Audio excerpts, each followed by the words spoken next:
Magandang buhay Pilipinas, magandang buhay mga ka-okay. Welcome back sa aking channel, Coach Manny po. At ano ang video natin sa araw na to? Ayun, nakikita nyo ba yung nasa likod? Na-identify nyo ba kung ano yan? Okay, ayan. So, ngayon ang ituturo. Kasi napagod ako sa aking pagko-construction ng aking garden. So ngayon, paano ko iinumin ang sabaw niyan at kakainin yung laman? 'Di ba? Alam niyo itong buko yan, napakasustansya niyan. Talagang yan talagang maraming kagamutan sa ating katawan. At talagang masigit pa yan kaysa sa Gatorade pag yan ang ininom mo.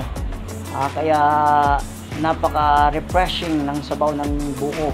Kaya inumin ko yan. Ngayon, itong video natin sa araw na to, ipapakita ko sa inyo yung kung paano yan, paano ko yan bibiyakin, paano ko inumin ng sabaw. At ito yung naalala ko yung ginagawa namin sa province nung nasa province pa ako, at ipapakita ko sa inyo kung paano kumain ng buko sa gubat. Pero kailangan may dala kang itak, kasi pag wala, hindi mo kakain yan. So pwede pasagin mo, kaya lang matatapon yung tubig. So ngayon, let's go, papakita ko sa inyo kung paano ko to titirahin. Okay, let's go. Ngayon, nakasahin ko muna tong itak kasi baka hindi tumalab eh. Yan, siguro matalas na to. Tingnan nyo, matalim na. Tingnan nyo mabuti kung paano magbukas ng buko, dahil pag napunta kayo sa gubat, wala kayong kasama, paano nyo mabubuksan. So ngayon, ito. Yan. Ganito ginagawa naman nagtitinda ng buko. Ito, alanganin to, ganitong tunog. Pag medyo solid ang tunog, matigas na yung buko nun. Yan. So ito, ganitong buko, pag bilog na ganito, marami tong sabaw. Tandaan nyo, pag bibili kayong buko, gusto nyo maraming sabaw, kailangan yung bilog. Yan, bilog. Pero pag yung pahaba, konti lang ang sabaw nun. Ayan keep yan. Okay, so nung nasa probinsya kami, umakit kami ng buko. At pag nakuha namin yung buko, ito lang ginagawa namin.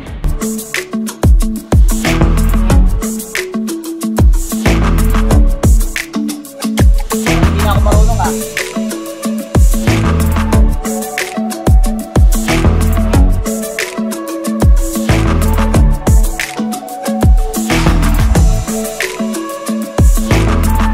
Nakita nyo?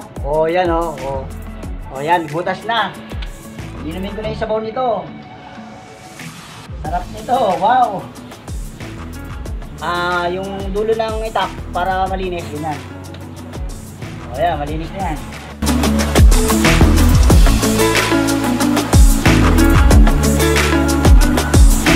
Tapos ito, kinakain namin to, sayang pa eh. Ayan, yung tayong tubig ng nyug ng buko. Sarap. Bumakasuli ako.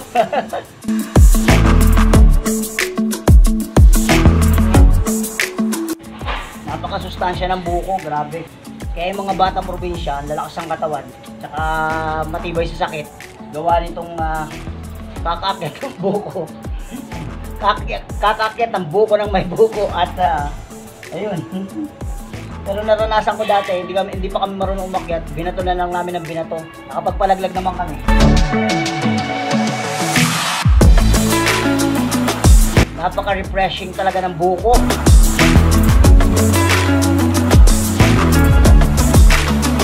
Alam niyo, ang buko ngayon 35 pesos na.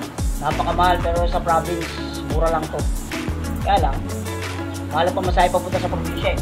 Tsaka pag hindi ka marunong umakyat, paano ka makakakuha? Kaya dito sa Manila, bibili ka 35. Dati nagtinda ako ng buko, meron akong taga-tinda. Kaya lang, hindi nagtagumpay. Magsusugal yung nakuha kong taga-tinda. Tapos, utang ng utang sa Bombay. Naku po, inahabol siya ng Bombay hanggang sa tumakas. Wala na ako, hindi na natuloy yung pagtinda ko ng buko. Sayang, maganda pa naman ang kita.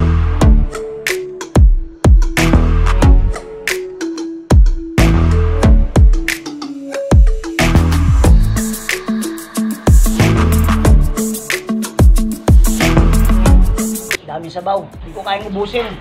Kunti na lang pala eh. So, walang kutsara. Ito yung ginagawa namin. Ito yung gagawin natin kutsara. Panood kayo. So, bibiyakin ko na to. Maalas tong ita ko, oh. What? 2 beses lang, oh. Ingat lang kayo pag kayo magbibiyak, ha. Kasi baka yung daliri nyo ang matagpas. So ito na yung buko. Yan. Okay. So ngayon, tara. Samahan nyo ko, kainin na natin to.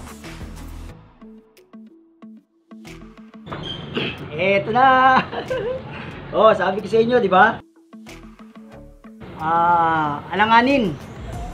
Medyo malapit-lapit sa Malauhog. Gitna ng Malauhog at saka Malakanin. Yan. So, sarap nito. Ito ang paborito ko sa buko. Ayoko naman ng Malauhog kasi sobrang wala ka na makakain. Yung Malakanin, okay lang din. Kaya lang medyo matigas. Pansalad na yun eh. Tapos merong matigas na buko. Ito ang favorite ko. Ayan na. Ito, tingnan nyo mabuti kung anong gagawin ko. Ito ginagawa namin sa probinsya eh. Yan. Diba? Para-paraan lang yan. Kutsara.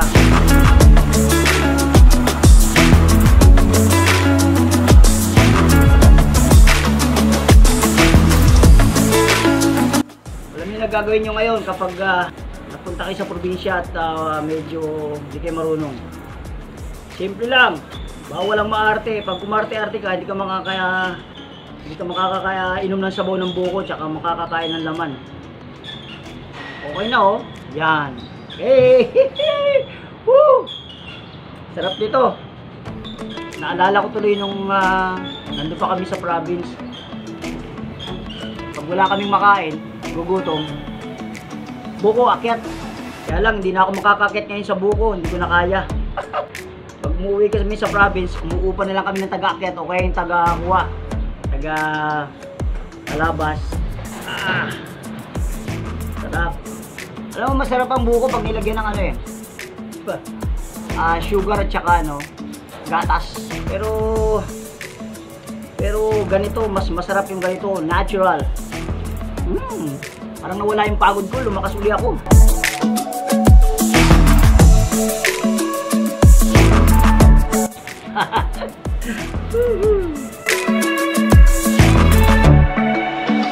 Ayan. Pwede ko naman itong babalatan eh, kaya lang tinuro ko lang sa inyo kung paano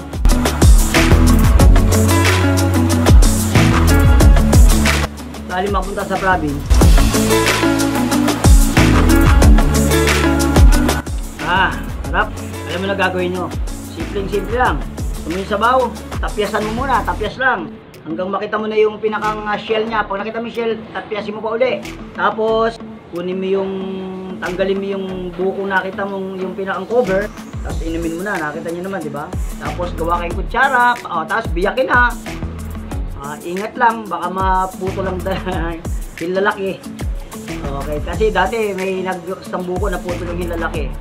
Tapos gawa kayong kutsara, galing din sa buko. Tapos, eto na. Sarap. Iba talaga pagkaramdam. Kung nakakain ng buko, parang nanimbalik yung lakas. Naalala ko yung nasa province kami, pag walang makain. Ang solusyon, mangunguha kami ng bayabas. Yan. Mangunguha kami ng tantol, mangga, at tapos syempre itong buko. Solve na. Solve na ang merienda namin. Masustansya pa. So, ayos na. Solve. Napakasimple. Ganun lang yung kadali. At sana may natutunan kayo. Ngayon, ang buko talaga napakasustansya, recommended. Kung meron kayong medyo problema sa sakit sa bato, regular na uminom kayo ng buko, sabaw ng buko at kumain ng buko. Talaga napakasustansya nito. Napakaraming magandang dulot sa katawan. Ayun. So, kung bibili kayo ng buko, nasa tuktok lang yan. Alanganin, malauhog, alanganin, malakanin, pansalad. Ayun. So, yun lang. Kung gusto niya maraming sabaw, yung bilog na buko. Ayun. So, meron na kayong idea. Sana nagkaroon kayo ng konting knowledge about paano magbukas ng buko. Survival kapag nando ka sa bukid at walang magbukas at gusto mo na uhaw ka na. Ayan. So, ito lang yun. Kasimple. Ayun po, sana may natutunan kayo sa ating video. At kung nagustuhan nyo, pakilike naman. Tapos kung bago ka sa aking channel, subscribe naman and click na rin yung notification bell para updated ka sa aking mga susunod na video. Ayun po. So maraming salamat muli. Mabuhay kayong lahat. God bless you all. Bye! Hanggang sa muli!